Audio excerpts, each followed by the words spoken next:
حضرت عمران جو تھے ایک بڑے پرہیزگار متقی نیک شخص تھے. ان کی بیوی حضرت حنا، یہ دونوں بڑے پرہیزگار لوگ تھے. ان کے اولاد نہیں تھی اور ان کے بڑھاپے میں یعنی عمر ان کی کافی ہو چکی تھی. تب حضرت بی بی حنا نے اللہ کی بارگاہ میں ایک منت مانگی کہ اے الہ العالمین، اگر تو مجھے ایک بیٹا دے گا تو میں تیرے مقدس گھر مسجد اقصیٰ، جس کو بیت المقدس ہم کہتے ہیں، انہوں نے کہا کہ میں تیرے مقدس گھر کے لیے میرا بیٹا وقف کر دوں گی.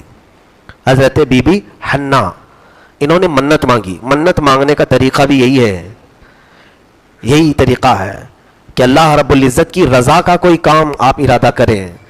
منت مانگنے کا، نظر مانگنے کا طریقہ قرآن نے سکھایا ہے.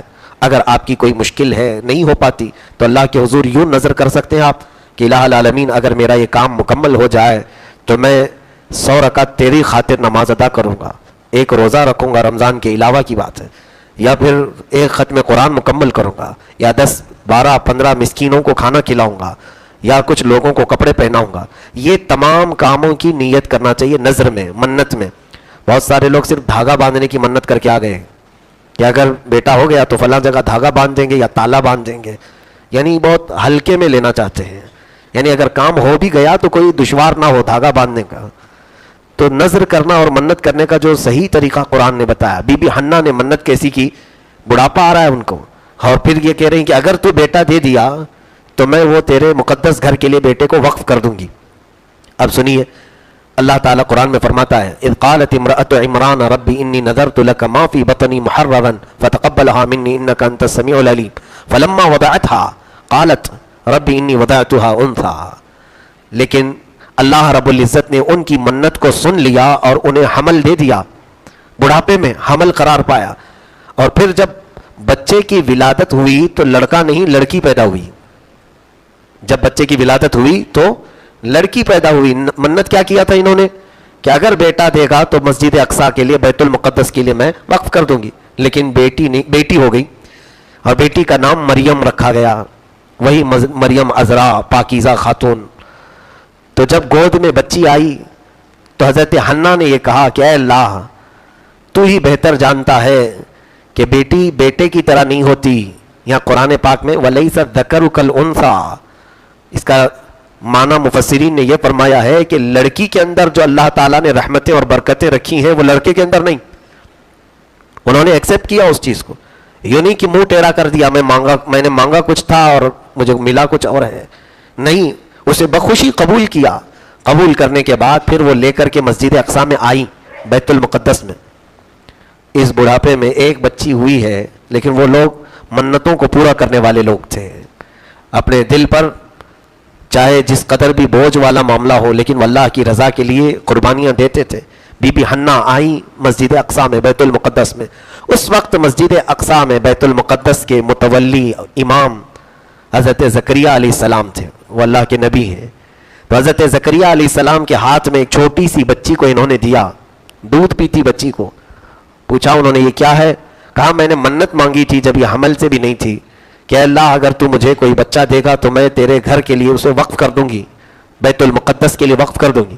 میرے گھر بیٹا نہیں بیٹی ہوئی ہے، اور میں وہ منت پوری کرنے کے لیے آپ کی بارگاہ میں بچی لائی ہوں. تو پہلے ایسے ہی ہوتا تھا. تو پھر حضرت زکریہ علیہ السلام نے اڈاپٹ کر لیا، قبول کر لیا. بی بی مریم کو لے کر مسجد اقصیٰ میں، بیت المقدس میں ایک محراب الگ تھی، اس محراب میں ان کی پرورش کے لیے انہیں رکھ دیا. چھوٹی سی مریم کی پرورش کہاں ہو رہی ہے؟ مسجد اقصیٰ کے اندر، بیت المقدس میں. آج بھی وہاں پر محراب مریم موجود ہے، آج بھی ہے. تو وہاں پر محراب کا تذکرہ بہت اہم ہے، اس کو توجہ سے سنیے گا. محراب کا جو ذکر آیا ہے، ایک محراب یہ جس میں ہم نماز پڑھاتے ہیں. ایسے مسجد اقصیٰ میں کئی محرابیں ہیں، کئی محراب ہیں. ایک محراب جس کو محراب مریم کہتے ہیں، وہاں پر حضرت مریم کی پرورش ہو رہی تھی. اب کیسی پرورش ہو رہی ہے دیکھیں، کیسے پرورش. حضرت زکریہ علیہ السلام کبھی کبھار اس محراب میں جا کر دیکھتے تھے کہ بچی کا کیا ہو رہا ہے، کیسے چل رہا ہے. تو جب وہاں جاتے تھے تو فرماتے، قرآن میں وہ الفاظ آئے ہیں، قال یا مریم انا لکی ھذا قالت. حضرت زکریہ جب جاتے تو دیکھتے ان کے پاس ایسے ایسے پھل رکھے جاتے تھے جن پھلوں کا موسم بھی نہیں ہوتا تھا.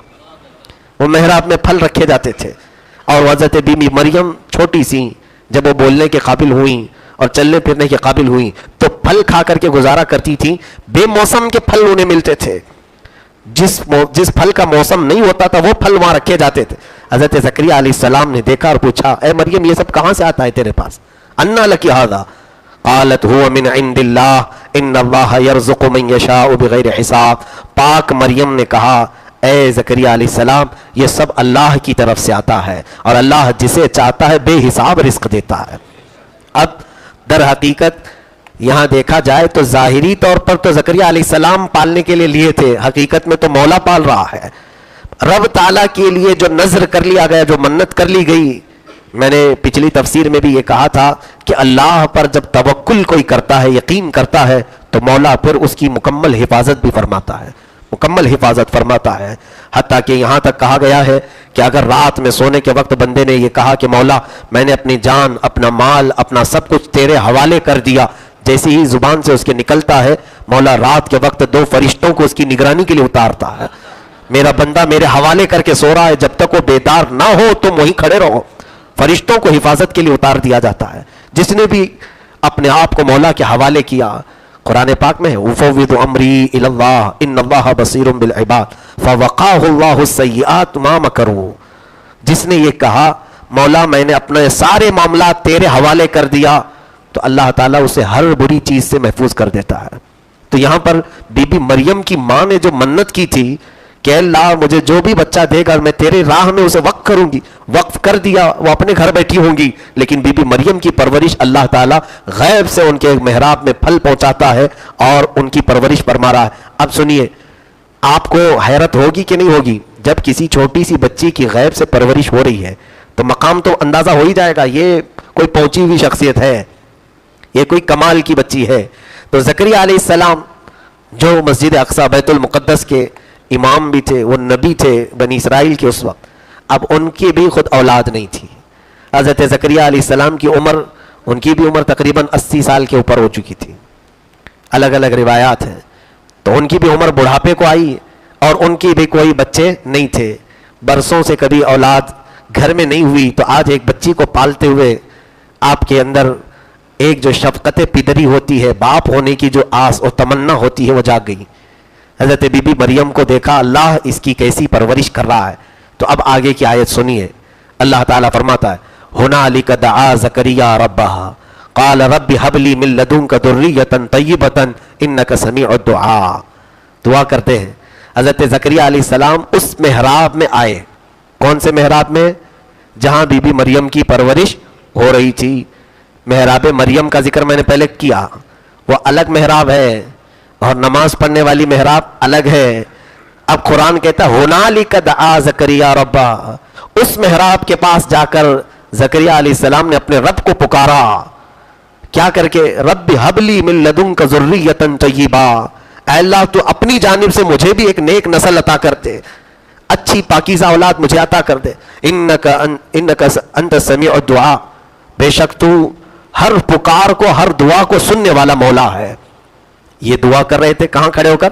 محراب میں کھڑے ہو کر.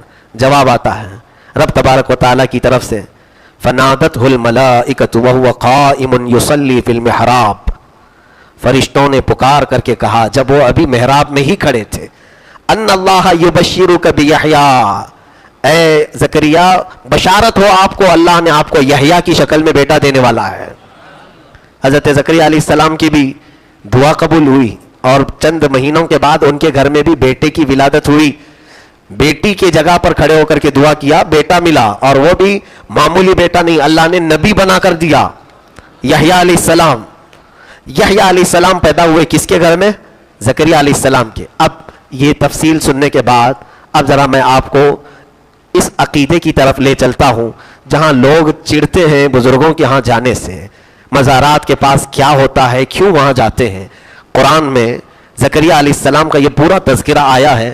اے میرے عزیزو, عقل کے اندھوں کو یہ جواب دیں کہ زکریا علیہ السلام پوری مسجد اقصی میں کہیں بھی کھڑے ہو کر دعا کرتے ہیں.